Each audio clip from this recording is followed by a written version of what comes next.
As promised, I would continue reading one woman's private life shared.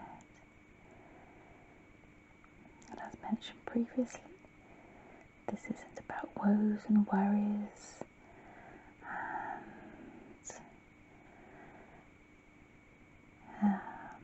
it's simply about self-sharing. And each and every one of us, if we have a story or something to share, not only may it help ourselves, but if it can help just one other person, then that has to be a good thing. So let's see where we were up to. I think it was page 33. Try and try again. So make yourself comfortable. I hope you have a tea as well. And let's begin.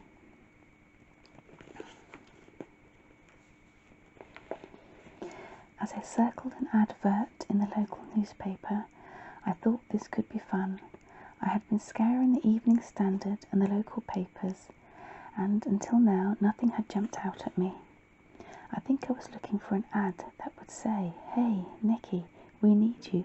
This will give you a great opportunity, satisfy your career yearnings, take you to the top, make your parents proud, with flexible hours, no early mornings, and pay loads of money." But it's funny, I couldn't find that anywhere. But here was this ad, just a temporary position with good earnings potential and not too far to travel, as it was in my local department store. I would be engraving pens and personalising leather goods. It would be the months leading up to Christmas, so that would help with the cash flow, and it could be fun. Well, what strange people are out there.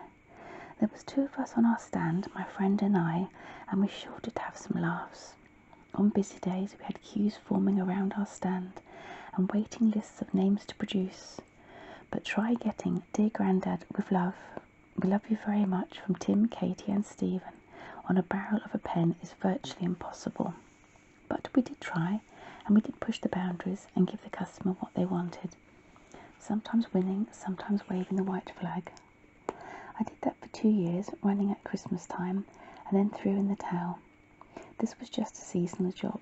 I learnt to deal with customers and gain some valuable retail experience and improve my confidence. But this was the end of the road of this field. Back to the papers to scour for my ad.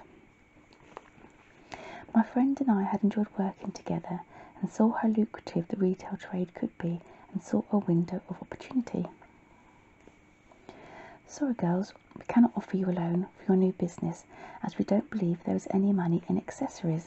After all, it's not even real gold jewellery.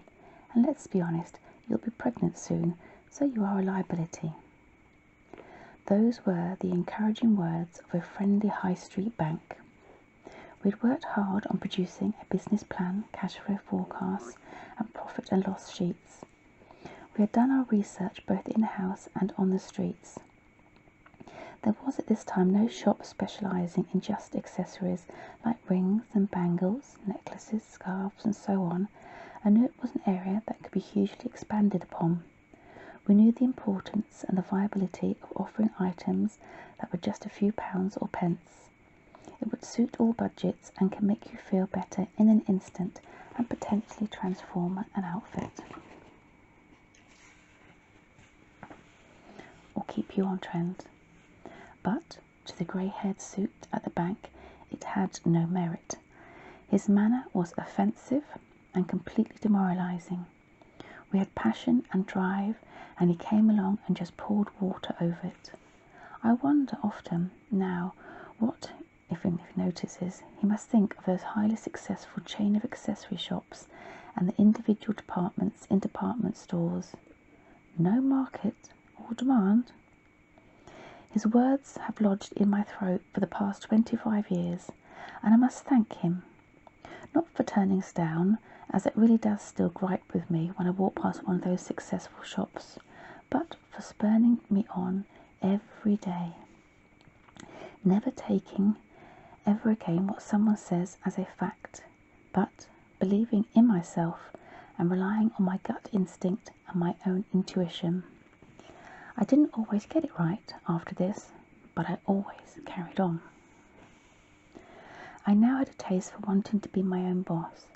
I investigated different avenues to potentially get investment and start something of my own. I love the idea of nurturing something, working hard and seeing it grow. That would give me the job satisfaction that I had been looking for. I explored various avenues and asked for grants, but never ticked the right boxes. I'd worked hard at school and got qualifications, and to date hadn't got a criminal record, so often fell short on eligibility.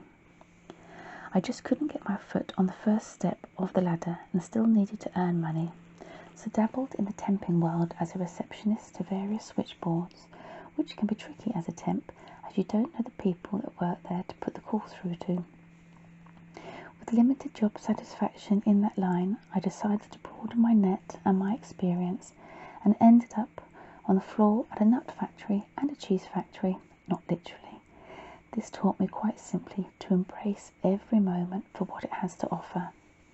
See the funny side of things, and it will get you through a hard day, and ultimately on this occasion that it wasn't for me, but served a good purpose. But the time had come. I now needed to sharpen my game plan. You want the Ferrari, the big house, the designer clothes? Then this is the job for you, and don't you let anything get in your way or tell you otherwise. Now this was the sales pitch driven through us at our weekly meetings selling violence. Of course we were given the full training and offered a selection of products to help our clients. From home insurance to savings and pensions, with tax liability savings always being the strong selling point. But ultimately it was about getting the sale and taking the commission. For some of the companies I worked for, it was pyramid selling at its best. Meetings were held in expensive hotels and grand houses to give you a taste of the good life. This could be all yours if you just do the sale. I actually enjoyed the learning aspect of this trade. It was informative to understand how savings and mortgages work, and a good lesson that I'd refer to as and when needed later in life. But the gloss and artificial crap that came with it wasn't for me.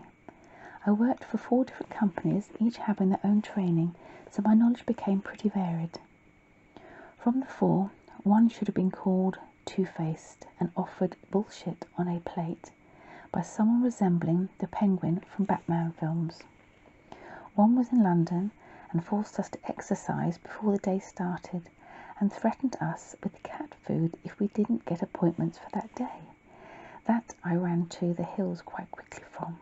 Another one offered a quality service and products if your sales territory was open for business, but if, like mine, was an area of high unemployment, sky-rise flats and closed shops, I spent a lot of my time empathising and sitting in my car listening to Barbra Streisand, contemplating my latest career choice. And the 4th had opportunity and was the closest I got to doing that line of work in the environment that wasn't full of crazy people, but it still wasn't my own business, and I felt that I wanted more of a challenge, more risk, more of life. It came at a time when I inherited some money and just thought to myself, well, now or never. I had gained experience in an office, customer services, finance, and getting my hands dirty, and still had an interest in health and beauty. All the lines seemed to meet and lead me to opening my own beauty salon close to the golf course in a nearby village. Finances were in place. The salon became real. We had treatments, sunbeds and toning tables. I'd actually done it, got my first steps on the ladder. Now I had to work hard and promote and build my business, which I did with all my heart, and on days I was very proud of my little kingdom. Something that I'd visualised and made real.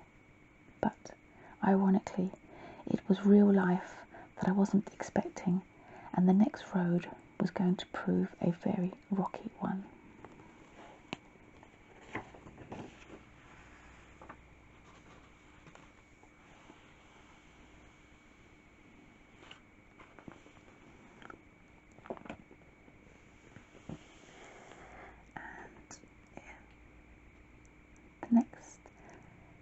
time together. I think we'll continue there. Holding on too tight can cut your hands.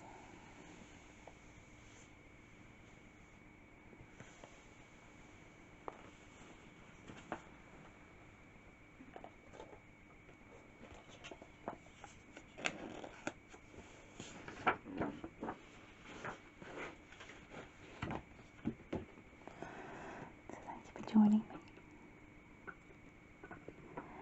Please take care of yourself.